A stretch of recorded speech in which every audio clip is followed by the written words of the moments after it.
Good morning, everyone. Please read the IPC report, cover to cover. Read it in sorrow and in anger. Not as words and numbers, but as names and lives.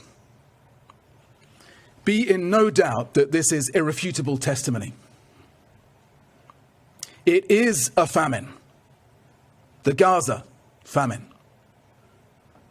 It is a famine that we could have prevented if we had been allowed. Yet food stacks up at borders because of systematic obstruction by Israel.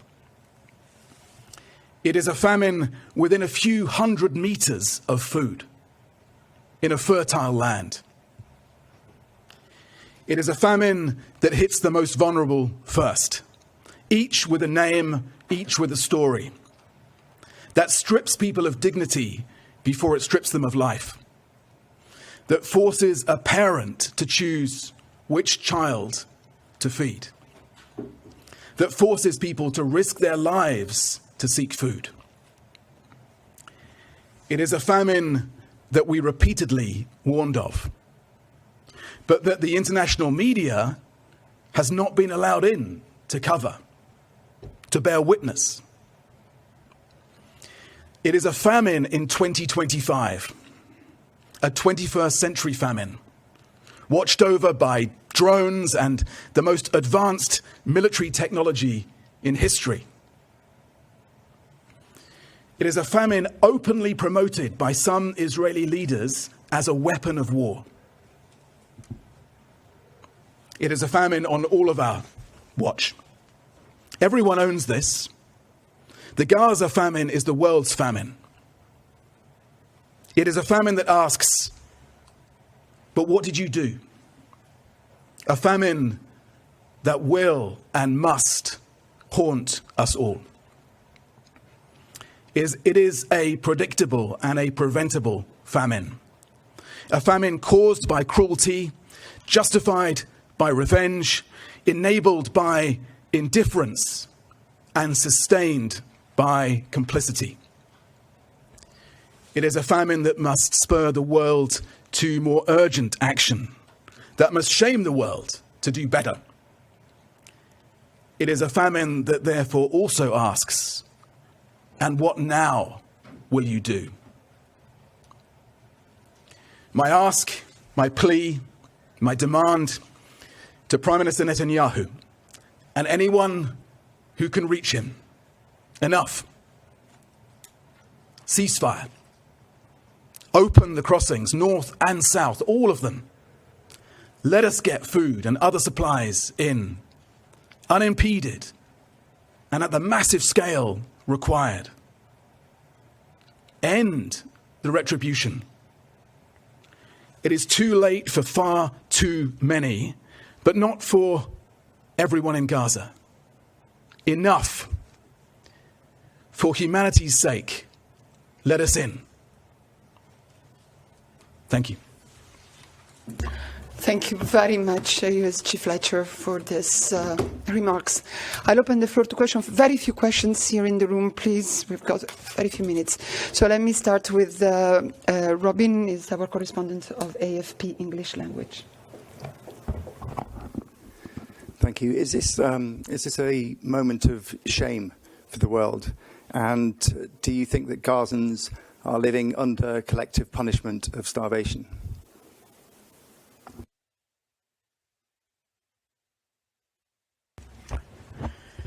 Thank you, Robin. And you're right. This is a moment of collective shame. And I think we all feel that in different ways. We all have to look back as the international community and think, where could we have got this in a different place? And we've watched it happen in real time.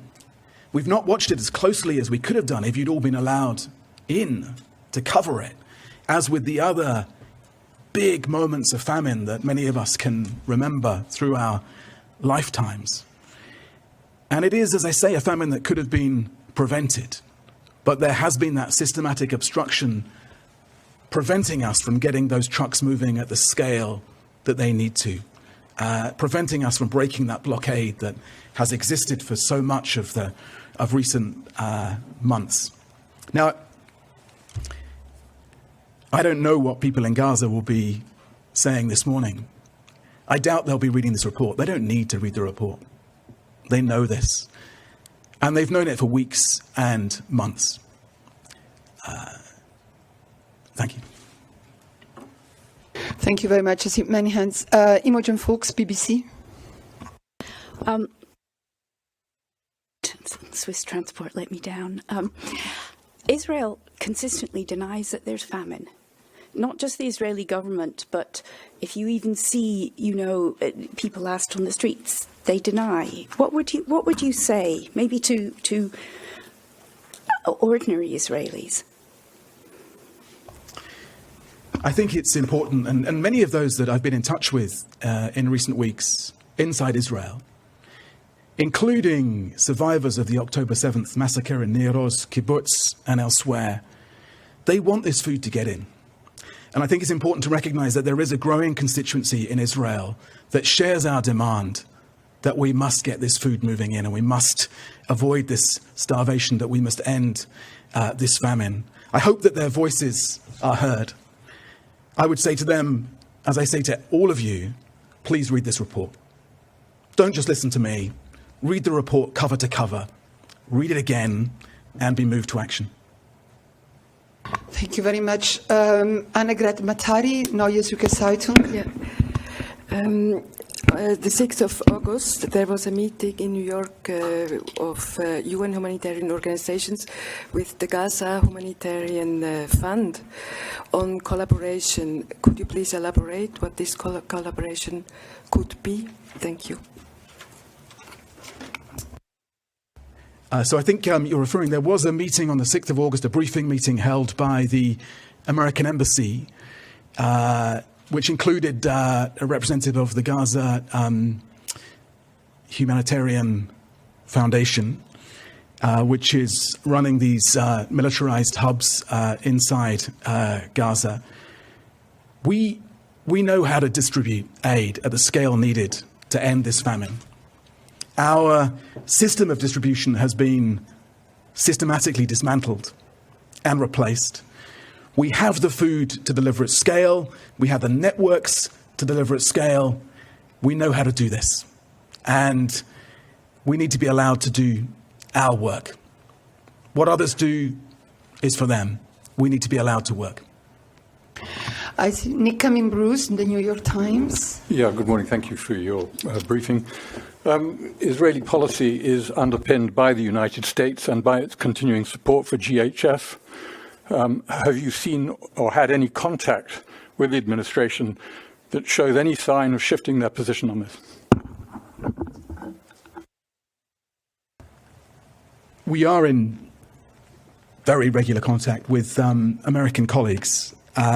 It's notable that President Trump has clearly given an instruction that we must end this starvation.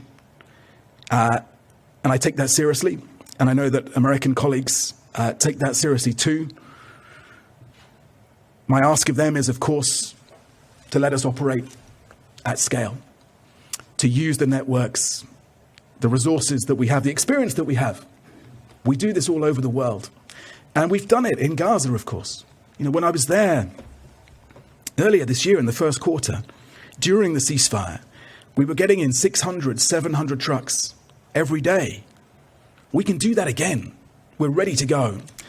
And we're trying to help our American colleagues understand that that is essential to ending this starvation and finding ways to use their influence and their engagement to that effect.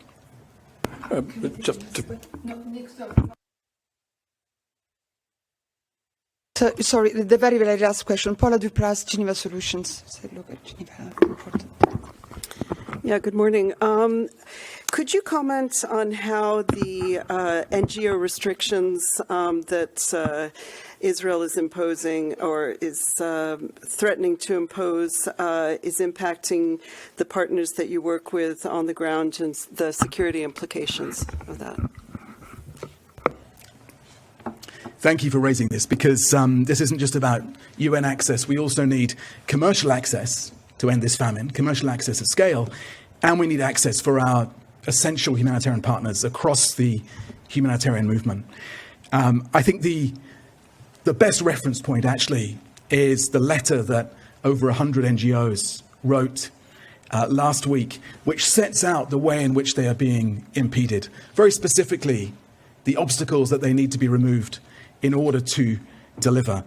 And so when we call for unimpeded access through all the crossings, we are calling for that for our entire humanitarian movement. We need them back on the ground, delivering at scale and in a principled humanitarian way.